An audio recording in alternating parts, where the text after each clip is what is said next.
You're listening to Community Forum on KCCC 930 AM, sponsored by Eddy County, honoring God, country, and family, thriving with industry since 1889. All right, here we go.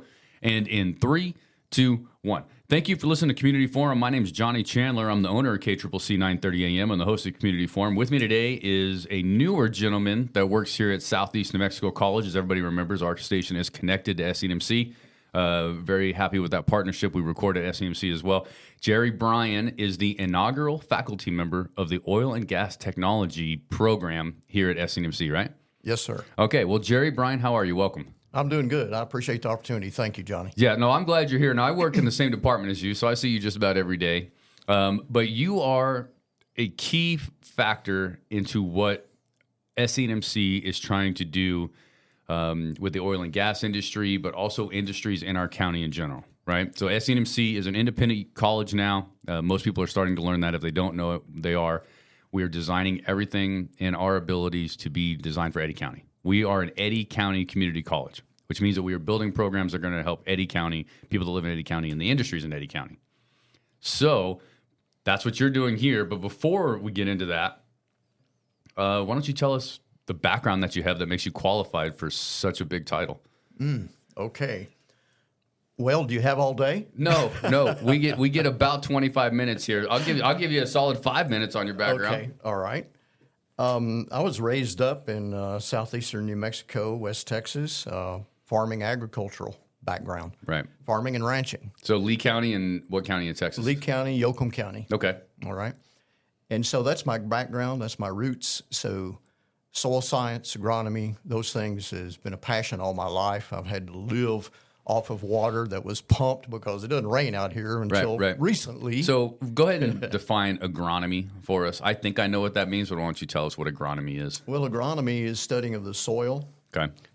Basically, the components of the soil, of what it's made of. Right. To be able to know what the pH is, the soil classification, the components of it, sand, silt, clay, those type of things, and then how you manage that with your organic matter and your microorganisms in there in order to produce crops.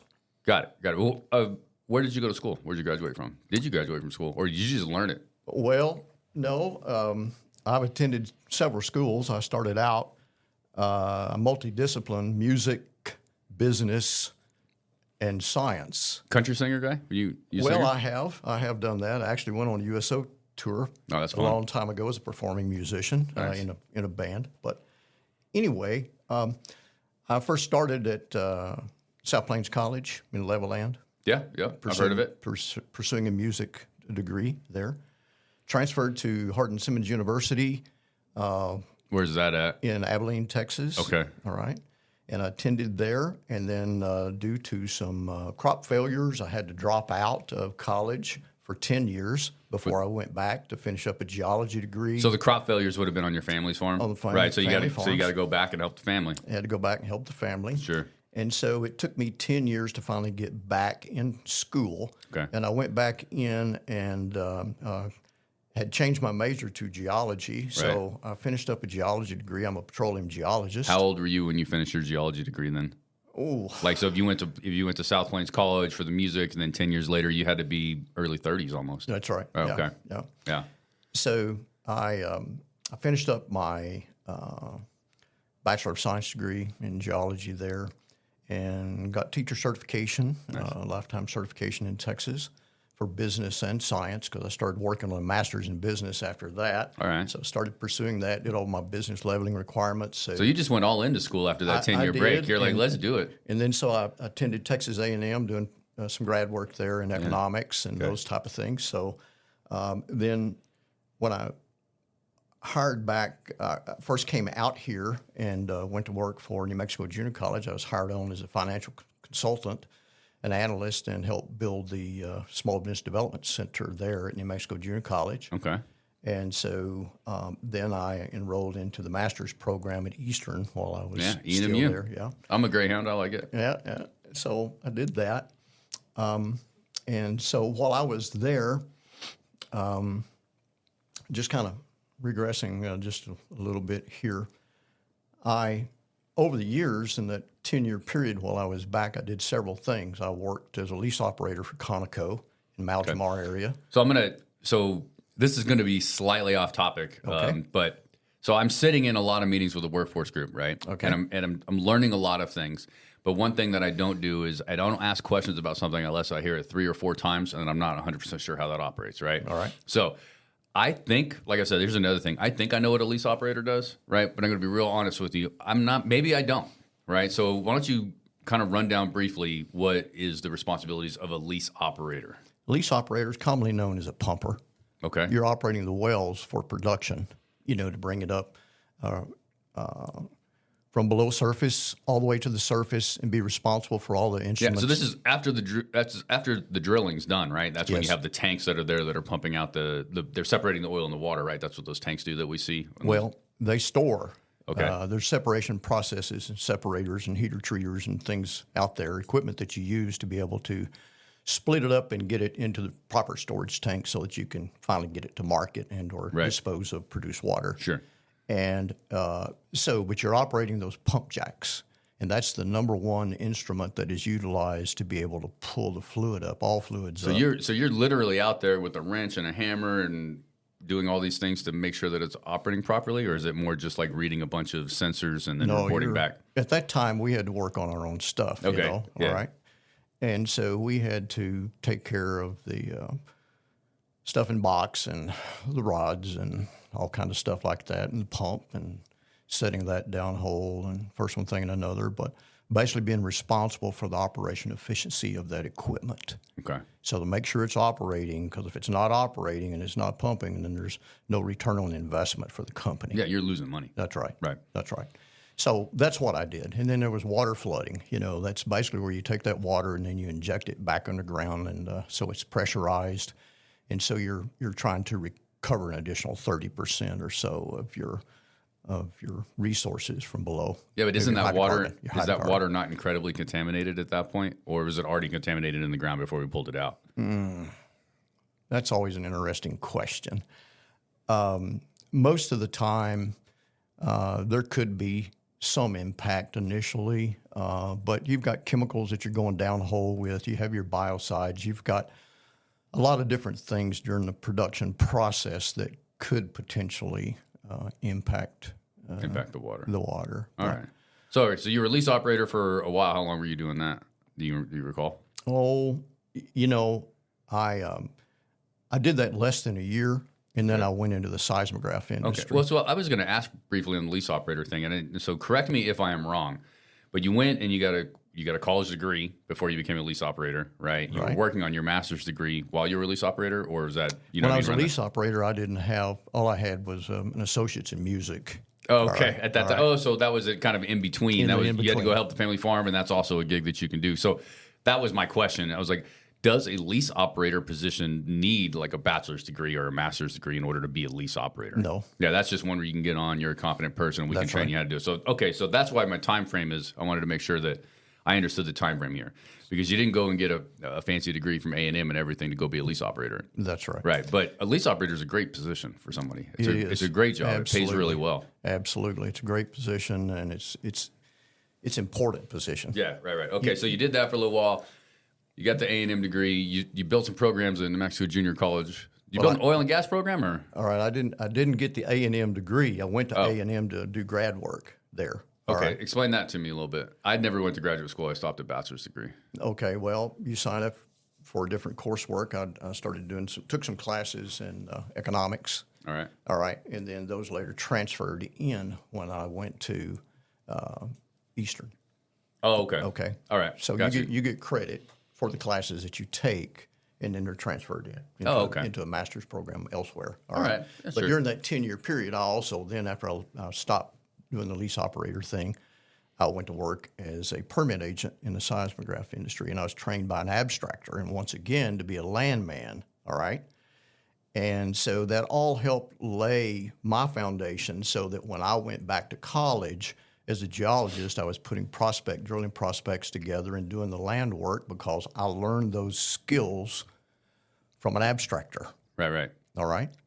And so I basically put some drilling prospects together, and it kind of helped me as a struggling college student to get through school, right, to do those things. Yeah, let's talk about landman for a minute. And the reason I'd like to talk about that more specifically is I wasn't really 100% sure what the job is.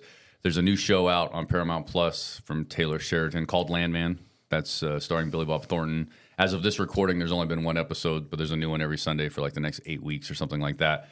And we live in a community with a lot of landmen, with a lot of oil rigs, a lot of wells. The whole show felt very true to me. So if you're interested in experiencing what a landman could do, probably on a really dramatic level with Taylor Sheridan and stuff, you know what I mean? Definitely to check that show out. But I believe that this is a perfect opportunity for you to explain what landman is to us and why it's going to be so important, because it is now going to be a national buzzword. Well, it's very, very important because as we look at environmental things and responsibility, we call it cradle to grave. Okay. From inception to final dispensation, from beginning to end. And the landman is the very first part of the oil and gas development process. That is the genesis step, basically. The landman manages the surface, takes care of, ascertaining mineral rights, things of that nature, because in the oil and gas industry, you've got to know who owns those minerals, and it's important to own those and go through the channels legally so that you have access to those. And then then there's always royalty and things of that nature where you have to pay for the leases and then reward the people that own the minerals. Tell me if you're comfortable answering this question. You definitely don't have to, right? It's nobody's business in the community how much somebody that has a lot of land and has a bunch of rigs on their land can make out of that, right? But, I mean, what can you make? Well, the sky's the limit, it depends on the market, what's in demand, how much OPEC is producing or not. So does that change? Like when you sign a contract with somebody, is it like a year lease, a 10-year lease, 5-year lease as a landman? Like how do you do that? Because the market can change so dramatically that you'd hate to sign a deal on when a barrel of oil is $90 a barrel or something with some producer and land guy, and then have that drop on you, right? Well, what happens is that you have a term on your lease before you hit production, and if you don't hit production, then it can expire as per your agreement. But if you've got production, you're going to hold it for held by production from that point on. As long as it's producing, you still control that lease. Right. So in the show, the Landman show, the first one, there was an overly dramatic crash on one of the roads that led to a bunch of rigs, right? And Billy Bob Thornton's main concern obviously wasn't the individuals that died in this crash on the roadway, right? It was about, I've got 4,200 barrels of oil that have to get out on this road into the main road today, right, is what he said. And so his whole job at that point was to figure out he's like, I need X number of caliche because I got to build the whole road around this mess just to get all the oil out. And is it that critical in that situation sometimes? It's not like I can't wait 2 days for this to clean up and then get this stuff out of here. No, if you're going to continue to produce, it's going to overflow. You only have a certain amount of storage that you have until you got to do something with it, or you're going to shut it in. When the storage is full, is that when we get flares? When you get flares? Yeah. Does it? I mean, so there's a couple of reasons that you flare, I believe, right? So you get a flare right off the beginning when you're drilling initially and you're first hooking the thing up, right? I believe. And then you're going to correct me on all this, by the way. But then also you see the tanks, right? You see the tanks out there. It's no problem. The pump jack doesn't look like they used to really anymore, right? It's not like a lot of the new ones don't have that old pump jack look. So the thing is that like once those tanks get full, if they're not emptied, right, you have a horrible weather event where trucks can't get out there, things of that nature. They could overflow, and then you have a major environmental problem. So the flare doesn't automatically start flaring to alleviate the fact that there's no more space in the tank. Because you're not always going to have situations where you're going to have gas to flare. It depends on where you drill on the formation. Okay. And depends so some of those are just pumping out like a bunch of water to get to it? Well, yeah, that's right. So depending on where you're drilling on the formation and your depositional environment, you're going to have a difference in methane gas generation versus H2S generation, depending on your depositional environment, okay? Yeah. So we do not have enough time today to talk to you about all of this. There's a lot of things that we can get into here. And we're gonna make you a regular on the show. I think maybe like once a quarter. Once every 3 months, if not a little bit more, because there's so much knowledge that you can impart upon us in the community. And I think that a part of what we do here at the community college is to be very open about everything that we're doing as well. Yes. Right? So come on in and share what we're doing. So I don't want to get too in the weeds. I'm a little fascinated with the landman idea right now because of the show. And that's a very important thing. It looked really cool. Because, that's the first person that's going to interface with all of your exploration people. Right. All right. When you get ready to start drilling, they've got to interface and they've got to understand the managers have to work And so that's part of one of the things that we're looking at here. The oil and gas industry is not the same today as what it used to be a long time ago. Okay. It's evolving. It's ever evolving. Yeah, well, give me some examples or tell me a little bit more about that. Like, how is it not the same as it was 20 years ago? Well, lots of times, just in the water well industry, we used to have cable tools that used to go out and drill. So drilling has changed. Right. So drilling went from cable tool type stuff to what we call traditional wells, which is just vertical drilling. All right. And so now we're doing non-conventional wells, which is horizontal drilling. All right. So I have worked over the years with Noble Energy. I've been EH&S director for another oil company. I do have my own environmental company on the side. So I've been in the industry for 30 years, 30 plus years, either as an active geologist or environmental geologist or environmentalist or agricultural person with our family farms. Sure, right. Okay. So let's get back into what your goal is here. So let's a couple more questions on this. You have a lot of qualifications. There's a whole lot of industry in this area that could probably use your expertise or would be willing to hire you for expertise. But here you are at SENMC, right? Yes, sir. Which obviously we appreciate very much, right? So maybe you could tell us a little bit about what it is about SENMC, the program that, as the inaugural faculty member of the Oil and Gas Technology program here, what is it about SENMC and our environment where people can make easily well over six figures working out in the oil industry, right? We're a community college. We're a nonprofit. We're a state institution. Not very many make over six figures in our building by design, by the way the state designs it. So tell me a little bit about what is it about SENMC that you want to be here, that you want to help build this program, and why do you have such passion for SENMC? Not that we're a great place, but you also have the ability to make a whole lot of money somewhere else probably if you wanted. So it's a very good question. I'm here because I'm concerned about the workforce. Okay. And in August, there was information that came out that basically identified our workforce. About 80% of our workforce are non-English speaking people that only 20 to 30% of them might have a high school diploma. Most of them don't even speak English. Right. And yet that is 80% of our workforce that's determining the amount of crude and the work that's done out in the field. And the safety of that work and the as well. safety of that. So it's very, very important to be able to meet their needs so that we can be productive. Economically, in economic development, the best thing we can do is keep all of our workforce employed because it's money spent. Right. Dollars going to turn over, all right, multiple times. Yes. So it also draws industry in here. If we drill, baby drill, then things are just going to continue to evolve and grow, and industry coming in here. And so from the economic standpoint, there will always be a demand. So it's in our best interest to make sure that 80% of our workforce is trained to be able to produce, to stabilize the economic development opportunities here. Right. So as things change, we have to put together a program that's going to not only meet the needs right now, but we have to be futuristic.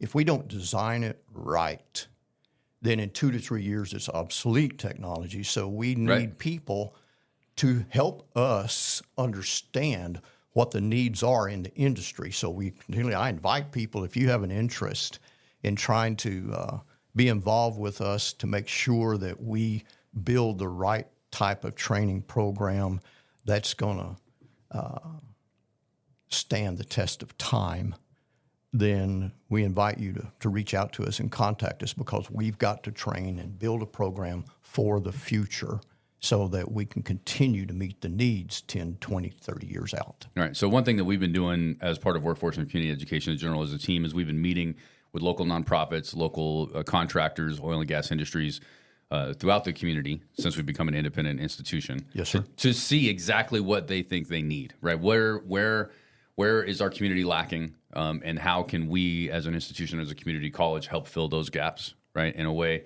And so I think that's very important. It's very difficult as well because we have a county with really, really low unemployment, like incredibly low unemployment, right? The state of New Mexico actually just released a new rule when it comes to SNAP benefits, the food stamps, right? EBT, SNAP benefits. that if you are a single individual who can work, you must work 80 hours a month in order to receive those SNAP benefits. And it was only effective in like 12 counties out of all the 33 in the state of New Mexico. It was only instituted in those 12. The reason that was instituted is because we have such low unemployment that they know, even our state governor knows, that we need more people participating in our workforce. And if you're an able-bodied adult who does not have a family to take care of, who's taking food stamps or SNAP benefits, well, then you need to put in some time. They only want 20 hours a week out of you is all they're requesting. Well, that's it, huh? Yeah, there's some people pretty upset about that, but some of the other groups. But my point on that is it's kind of exactly what you were saying is we have such a low workforce, right? We have such a low unemployment rate, right? That we have a lot of people in the workforce. And then a majority of the individuals that are on our workforce maybe don't have a high school diploma, maybe have a GED, probably don't speak. If they do speak English, it's not an incredible amount of it, right? So how are we, and how are you, as somebody that's helping to start this program and build this program, how are we going to cater that? How are we going to make sure that we can help those individuals in this community? Well, safety is a very, very important component of this, and we have to incorporate that in. And so I think that, English as a second language is very, very important to make sure that not only do everyone needs to be bilingual. I agree with you. Even our instructors here at the college. Yeah. Are you bilingual? Yes, I am. Okay, good. I am not, so you're going to have to help me with that. Okay. We're actually doing something here at the college where HSI Grant Services is working with all the staff, faculty, classified staff here on the campus to work on a conversational Spanish class for all of us non-Spanish speakers here on the campus, because it is too important for us to not be able to at least have a conversation with someone that walks on campus to get them where they need to go. That's right. Right, and that's where some of us are right now, is somebody shows up and they need some help. I'm on an end of the building where not a lot of people are, right? And so like I'm the point of contact, and I have to go search somebody out that speaks Spanish because I'm not even understanding a lick of it. So that's real important. I agree with you completely. And the way that we do that is by helping train our non-Spanish speakers to speak some Spanish. That's right. And simultaneously, we help train our community members that are non-English speaking to learn a little bit of English. That's exactly as well. right. It's got to be like a nice, healthy dose of both. I mean, enough. Tell me if you agree with this. Enough with us just saying you need to learn English. Right? Now, I agree that if you don't speak English, you should learn some English, and this country is going to help you. But we are also living in a community, in a state that is really, really heavy Spanish speaking. And we have a state constitution that mandates that you can speak Spanish in this state. Right? It's the only state in the union that has Spanish and English in the state constitution as the official languages. Right? We should embrace that as a community, not pretend that everybody that comes in has to just speak perfect English, and let's embrace both of it. Meet them where they're at, and then we'll meet them where they're at as well. That's right. Well, just to talk about the OSHA thing, the safety thing, to get back to that. Sure. One of the things that we need to do, so many times we've had the Hispanic population, which is basically 80% of our workforce that we're talking about that are non-English speakers. They'll go into OSHA training and they're sitting there and they don't understand anything, and yet they go through and they hit the checklist and they sign that they've attended, and yet they don't retain anything because they didn't understand it. They didn't even speak English or understand it, and so they're vulnerable. I don't fault them for doing that. No, I don't either. I mean, this is a position without an education, these jobs where they can lift their families out of poverty for That's generations, exactly right? But at the same time, it's not taking care of them. Yeah, we've got to protect them. No amount of money is worth them not coming home at the end of the day. Well, that's exactly right. So one of the things that we're contemplating at this point, instead of offering these classes, OSHA classes, in English and have an interpreter, we want to offer them in 100% Spanish. Right. All right? And we have the staff here to do that. Yeah, that's right. We already do. And so those are things that need to be done. And as we continue to develop all of our other coursework, I mean, this is something that we have to deal with and overcome it and meet those challenges. So we have to be flexible too. Okay. We got about 4 or 5 minutes left on this episode specifically. As topics come up, I'm definitely going to want to have you on as our subject matter expert here on the campus, right? So just looking forward in the future, maybe a month or 2 months from now, we're going to be talking about all this PFAS stuff that's going on. Okay. The state of New Mexico is trying to work on some PFAS. So there's public comments right now. It's public comment just ended. There's a rule coming up with that. Produced water. Go ahead. Explain that for us real quick. Got a couple minutes. What are PFAS then? And what's the issue with PFAS in the oil industry? Oh, well, number one, it wasn't created in the oil and gas industry, and yet, some people are kind of starting to imply that it was and look at it and investigate. So the and oil and gas monitor. industry has used these forever chemicals, right? Yeah. But they didn't create them. That's right. They were created in the 30s and 40s, and actually, as a result of some of the things that happened in the past, the military basically was one of the main ones that started trying to use a lot of this PFAS stuff because of some fires that happened back during the Vietnam War on one of our warships, and 134 men were killed when a rocket misfired, and then they needed to. Putting out hydrocarbon fuel fires is tough, and you've got to have the right stuff to do it. And so that was what the AFFF was designed for. And so that's how it started. But the PFAS basically is all of your commonly known as Teflon, I believe is what it was in our cooking pans and all that kind of stuff. Most of us remember that, yeah. So there's about 1,000 different things of the PFAS, which is polyfluoroalkyl substances is what that stands for. That's the first time I've ever ever heard what that acronym stood for. All right. That's the first time. Well, there's thousands of them, Yeah. and EPA has only really regulated 6 of them at this point, and the maximum accepted, the maximum contaminant level or concentration level, basically. Okay, so MCL, right, 4 parts per trillion. all right, that's a good tease for the next episode, because one of the questions that I'm going to have related to that is, and this is just a real person that doesn't know the industry, and we won't answer this question today, but I'm going to ask it right now anyways, and then we'll answer it another time. Is there anything that our planet produces that's considered a forever chemical? Because everything that we produce has to come from the earth somehow, right? And so, you see what I'm saying? Yeah.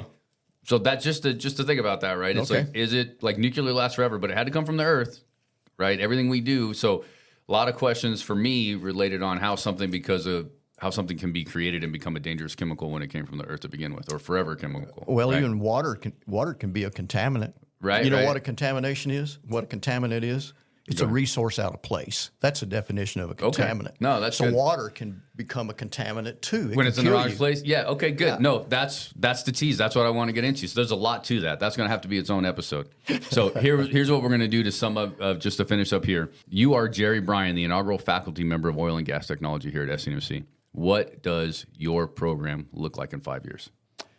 In 5 years, we are going to be doing a lot of different things. We're developing a hybrid program that's futuristic, that's going to be looking at things like soil regeneration, a landman program,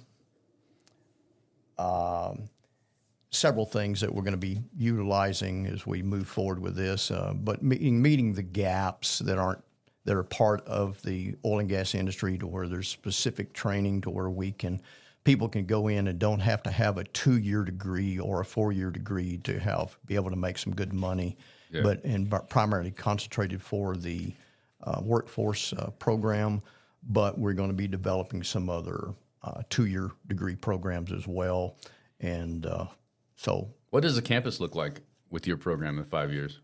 What kind of cool stuff are we seeing when you pull up on campus? Well, I want to have a hydrology section to where when we're studying water, we have our own monitor wells to where the students can learn how to run the pumps and inject the dye and do contaminant fate transport modeling so that we know exactly what's happening.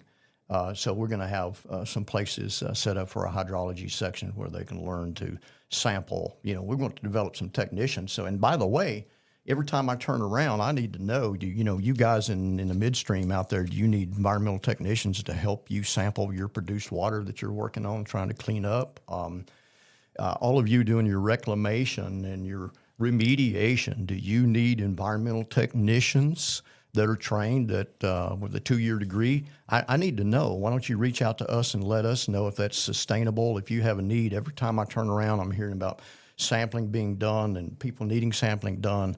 And so I need to know if that's something that's sustainable for us if we were to try to start up. I built the environmental technology program at New Mexico Junior College several years ago, so I've already have a history of building that type of program. All right, so the question is to the community members here that are listening to this, it'll also be on social media when it airs, but the question is, do you need environmental technicians? Is that the question? That's right. So environmental technicians is something that we've heard a couple of other organizations here in the community say that they hire a lot of, and it seems to be high turnover and somebody that they can use. But doesn't every industry that we have in Eddy County seems to have an effect on the environment to some degree? I mean, every industry does, right? Some more than others. But the idea is that do we need environmental technicians? We need to know that. Why do we need to know that? Of course, we need to know if it's worth the time to create an environmental technician program, or do you believe that it's already there? Well, it's happening. Okay. People are having to learn how to do it out in the field by somebody else that tells them. They may not be trained right. They may not really know all the protocol. They may not know how to sample and prep and deal with chain of custodies and all of those things. There's a lot that goes into it, and they may not know how to sample for air, water, soil. Right. Monitor norm material, things of that nature. But an environmental technician understands the law, understands the situations that they have to deal with in order to get a representative sample that's representative of that challenge at that particular time, and then the proper testing has to be done to be able to get the accurate data, qualitative and quantitative data. So I believe, I want to finish up on this, I believe that there's this pervasive thought that the oil and gas industry just does not care about the environment at all.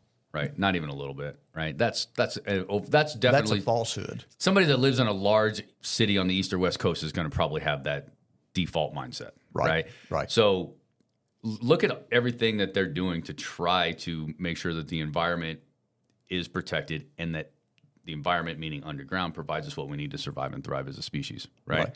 Just closing statement based on what I just said. Regulations are there because something happened. And so the regulations, in order to be compliant, you have to, if for no other reason, I mean, people care. People care about the soil, about the ground. They want to restore it back to natural conditions. But the regulations hold everybody's feet to the fire, so they have to can be concerned about it. They have to be, And if they're not, then that opens the door for EPA to come in and to come up with another regulation. Right. And if they don't, there's likelihood that somebody could be hurt or lose their lives. That's family exactly can be affected, right? That's exactly right. Because part of what we are doing is working with developing training for produced water operators in the future. I mean, we are members of the Produced Water Research Consortium. We work with Mike Hightower. We've been invited to basically assist with the training and curriculum development for all of the produced water operators that we're going to need in the next 2 years. Yeah, no, this is great. I'm excited. I'm excited to be a part of SENMC. I'm a broadcast media guy, but I've been getting to jump in a little bit on the oil and gas and the mining industry, and I'm fascinated with it. I think it's incredible. I think we got some really exciting things coming up here. Jerry Bryan, why don't you go ahead and tell us how people can get a hold of you if they want to? Well, you can reach out to me. My email address is jbryan@NMC.edu. So Bryan is spelled, it's JBRIAN. That's right. At SENMC.edu. That's right. Just so you know. Otherwise, look us up on the website, SENMC.edu/workforce. All the information that you need. I think we're on the precipice of really helping our industry, and I think you're a key part of that. So Jerry Bryan, thank you very much for coming on the show. Thanks for inviting me. I appreciate it. You're listening to Community Forum on KCCC 930 AM, sponsored by Eddy County, honoring God, country, and family, thriving with industry since 1889.